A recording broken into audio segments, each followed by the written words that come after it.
C'est douloureux pour une mère de perdre un enfant. À plus forte raison, dans ces conditions où nous avons perdu notre bébé, où le bébé a été retrouvé dans une machine à laver, déchiqueté, démembré. Cette négligence ne peut pas rester impunie. Chaque responsable doit répondre de ses actes. Que nous soyons sénégalais ou pas. En vivant cette situation, nous avons subi un préjudice. Nous faisons appel à toutes les femmes qui savent réellement ce que c'est que de perdre un enfant à cause d'une négligence pareille, de se manifester en nous soutenant, en fait que la justice soit faite, non seulement pour notre bébé, mais aussi pour toutes ces femmes qui ont eu à subir par le passé une telle négligence.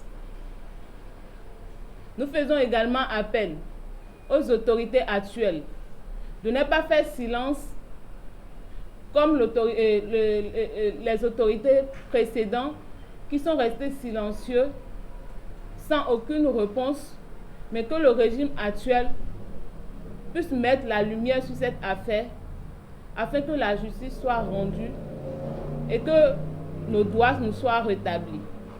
Merci. C'est tout ce que j'ai à dire. Moi, c'est Madame Coudérin, Madame Coudérin Véronique. Je suis la mère de l'enfant qui a été retrouvé dans la machine à laver.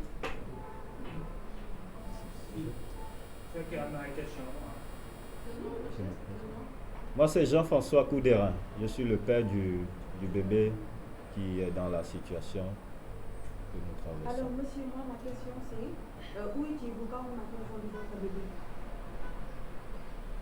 Où étions-nous quand on a confondu notre bébé? Nous étions sur les lieux, nous étions à l'hôpital à Bassindao. Et la question aurait pu être, où étiez-vous et votre bébé s'est retrouvé dans la machine à laver?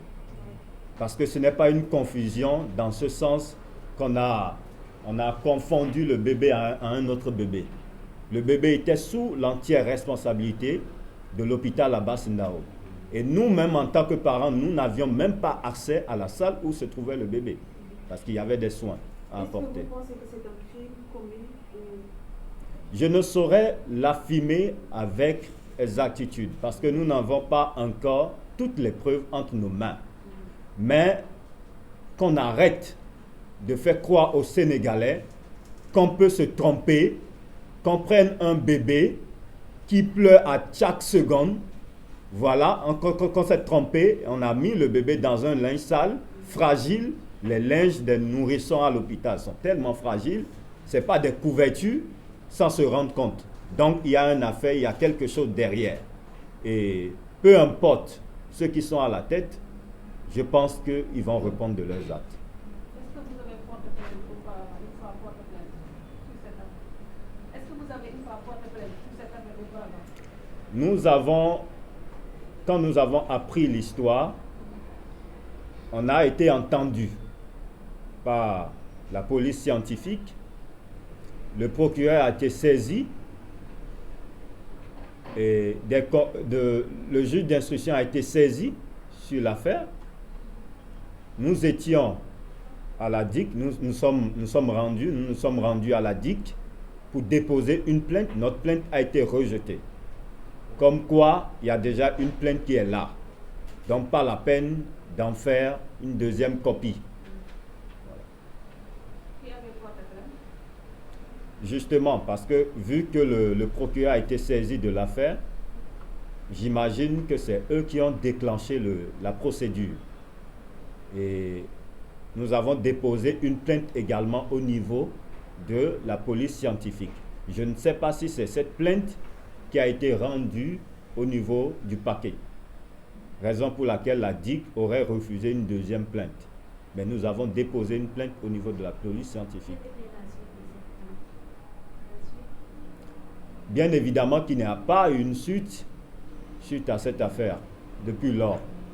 Ils ont préféré jouer la politique de l'autruche avec nous, en restant muets, en restant silencieux.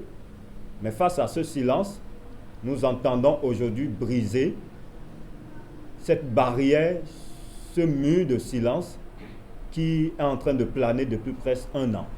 Alors, qu'attendez-vous de la justice actuelle?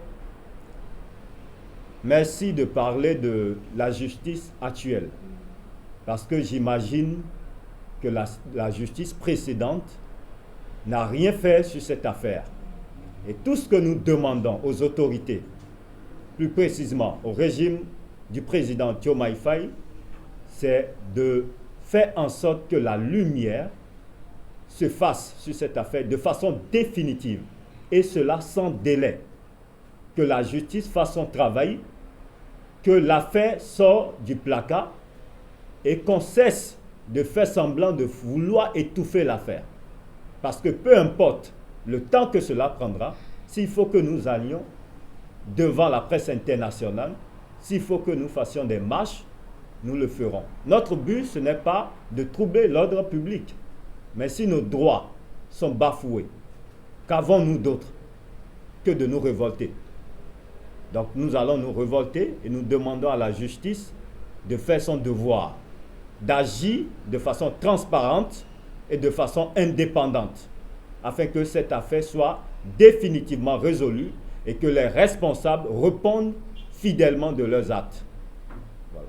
Mais je Est-ce pense que vous avez pu trouver les avocats pour vous appuyer sur cette affaire? Est-ce que vous avez des bons avocats parce que l'affaire traîne depuis 1 an et il n'y a pas de suite depuis là? Vous savez, cette situation, comme je l'ai dit, c'est le silence total sur le dossier.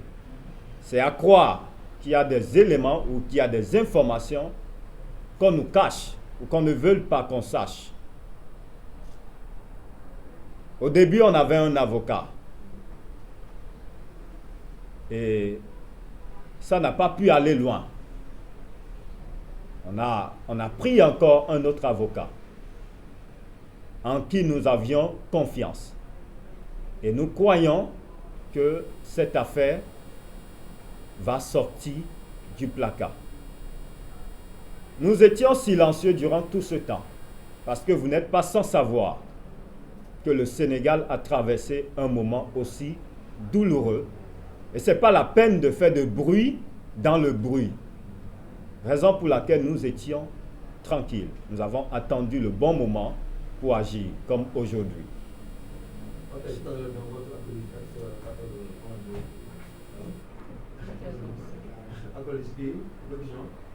vous avez évoqué si le problème ne se règle pas, vous allez passer à un autre. En tout cas. Voilà. Est-ce que vous pouvez répondre sur la question?